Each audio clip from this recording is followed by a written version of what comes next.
దేవదూతలు నిజంగా పెళ్లి చేసుకుంటారా? దేవదూతలు శరీరాన్ని ధరించుకోగలరా? దేవదూతలు మనుష్యులను పుట్టించగల సామర్థ్యం వారికి ఉందా? సంతానోత్పత్తి జరగలన్నా అది కేవలము స్త్రీ పురుషుల ద్వారా మాత్రమే సాధ్యం. దేవదూతల స్వభావమును ధరించుకొనలేదు కానీ.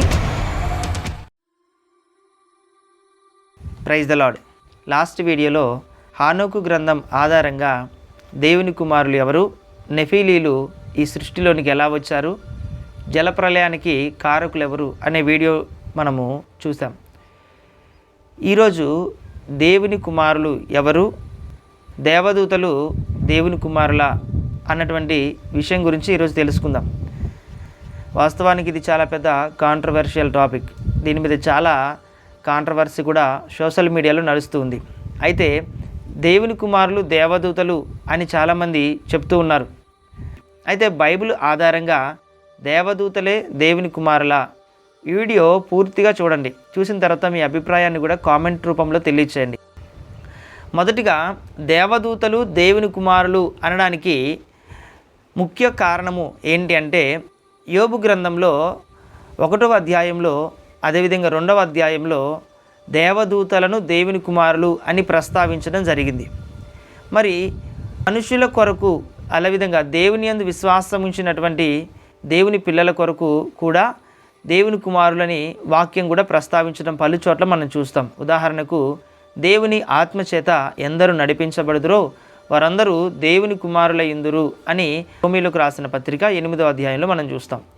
బైబిల్ గ్రంథం అంతటా మనం పరిశీలన చేసి అసలు దేవదూతలు వివాహం చేసుకుంటారా, వారికి ఆ సామర్థ్యం ఉందా అన్న విషయాలు మనం చూద్దాం.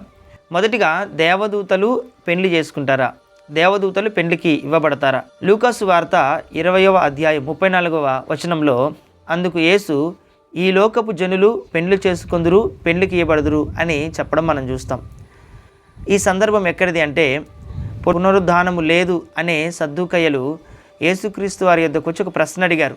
పునరుద్ధానమందు మరి ఈ స్త్రీ ఎవరికి భార్యగా ఉంటుందని అక్కడ అడగడము. అప్పుడు యేసుక్రీస్తు వారు, మీరు లేఖనములను దేవుని శక్తిని ఎరుగక పొరబడుచున్నారు అంటూ ఈ మాట చెప్తారు. కాబట్టి లేఖనాలను ఎరుగకపోతే మనం పొరపాటు పడతాం, లేఖనాలు గ్రహించకపోతే మనం పొరపడతాం. చూడండి, పెళ్ళికి ఎవరు ఇవ్వబడతారు, పెళ్ళికి ఎవరు చేసుకోబడతారు? పెళ్ళి ఎవరు చేసుకుంటారు? పురుషులు చేసుకుంటారు. పెళ్ళికి ఎవరు ఇవ్వబడతారు? స్త్రీలు పెళ్ళికి ఇవ్వబడతారు. మరి ఆదికాండము 6వ అధ్యాయంలో దేవుని కుమారులు నరుల కుమార్తెలను పెళ్లి చేసుకున్నారు అని ఉంది. కాబట్టి ఎవరు పెళ్లి చేసుకుంటారు అని వాక్యానుసారంగా మనం చూస్తే ఈ లోకపు జనులు మాత్రమే పెళ్లి చేసుకుంటారు, పెళ్లి ఇవ్వబడతారని యేసుప్రభు వారు చాలా స్పష్టంగా చెప్పారు. కాబట్టి యేసుప్రభు వారు చెప్పిన దాని ప్రకారంగా దేవదూతలు పెళ్లికి ఇవ్వబడరు, పెళ్లి చేసుకున్నారు. కేవలం ఈ లోకపు జనులు మాత్రమే పెళ్లి చేసుకుంటారని మనము అర్థం చేసుకోవచ్చు. లూకాసు వార్త 17వ అధ్యాయం 27వ వచనంలో, నోవహు ఓడలోనికి వెళ్ళిన దినము వరకు జనులు తినుచు త్రాగుచు పెండ్లాడుచు పెండ్లికి ఇయ్యబడుచు ఉండిరి, అంతలో జలప్రలయము వచ్చి వారందరినీ నాశనము చేసెను. చూడండి, జనులు పెండ్లాడుచు పెండ్లికి ఇవ్వబడుచు ఉన్నారు. పునరుద్ధానంలో పాలివారు దేవదూతల వలె ఉంటారు, వారు పెండ్లి చేసుకున్నారు, పెండ్లికి ఇవ్వబడరు అని కూడా లేఖనము సెలవిస్తూ ఉంది. దేవదూతలు సంతాన ఉత్పత్తి చేయగలరా, ప్రత్యుత్పత్తిని చేయగలరా అని మనము ఆలోచన చేద్దాం. దేవుని శక్తిని ఎరిగిన వారై లేఖనములను గ్రహించనని వాక్యం చెప్తుంది. దేవుని శక్తి ఏంటి? దేవుని శక్తి మనకి ఎక్కడ తేటతెల్లం అవుతుంది అంటే సృష్టిలో తేటతెల్లం అవుతుంది.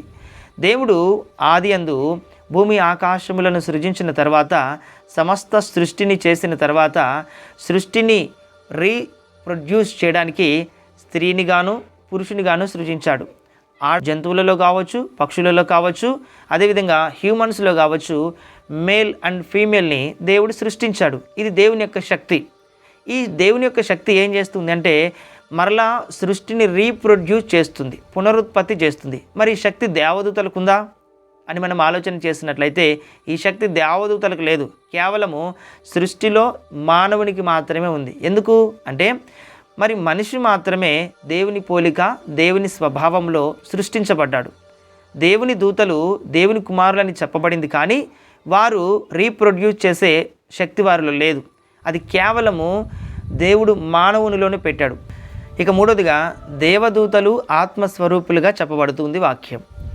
హెబ్రీయులకు రాసిన పత్రిక 1వ అధ్యాయం 14వ వచనంలో రక్షణ అనే స్వాస్థ్యము పొందబోవు వారికి పరిచారం చేసే ఆత్మలుగా మనకు దేవదూతలు కనిపిస్తూ ఉన్నారు. అదే రీతిగా హెబ్రీయులకు రాసిన పత్రిక 1వ అధ్యాయం 7వ వచనంలో తన దూతలను వాయువులుగాను, ఫుట్నోట్స్లో ఆత్మస్వరూపులుగాను దేవుడు చేశాడని వాక్యం సెలవిస్తుంది. ఆత్మలకు శరీరం ఉండదు కదా. అదే రీతిగా మనం గమనించినట్లయితే యేసుక్రీస్తు వారు కూడా శరీరాన్ని ధరించుకున్నారు. హెబ్రీయులకు రాసిన పత్రిక 2వ అధ్యాయము 14 నుంచి 17 వచనాల్లో కనిపిస్తాయి.